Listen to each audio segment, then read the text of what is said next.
Radio Raheem with Chris Eubank Jr. Listen, I have to say, I don't recall a time when I saw a fighter work more tirelessly for a knockout than you did tonight.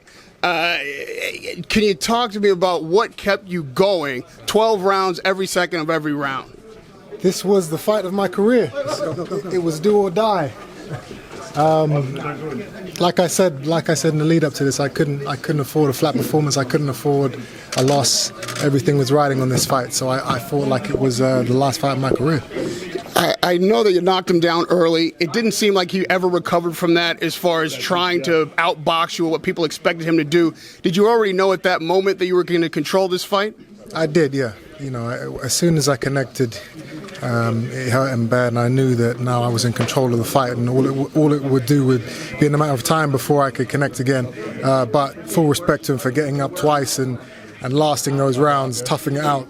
Because a lot of fighters, you know, they would have quit, or they wouldn't have got up after those types of shots. So, in closing, he held a lot. You fought tough inside. You can't be faulted for that. He was holding. You were punching, which you're supposed to do. Was there any moment in there when it got difficult for you? Or did you gas at all? Was there? It just didn't seem like there was a moment of difficulty. No, did I miss it? I felt like I was dominant throughout the entire fight. He's very awkward, very gangly, slick, southpaw. Everything is tough about his style.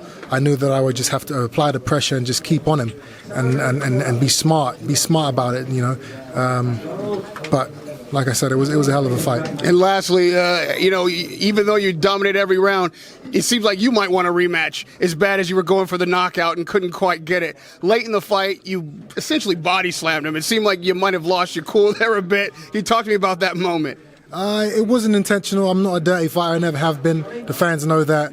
It was just a situation where he kept kind of rushing in on me, and it was, you know, it got a little heated. I got a little emotional at that point, and you know, I shrugged him off. I'm a strong guy. What can I say? He fell over.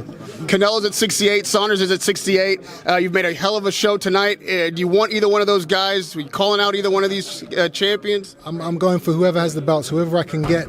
In the middleweight or the super middleweight division that holds titles, they're the fights I want, the big names. This is the fight which puts me back into contention to be able to go after those big names. Thank you for a hell of a show tonight, hell of a performance. Radio Raheem with Chris Eubank Jr. You okay? Yeah.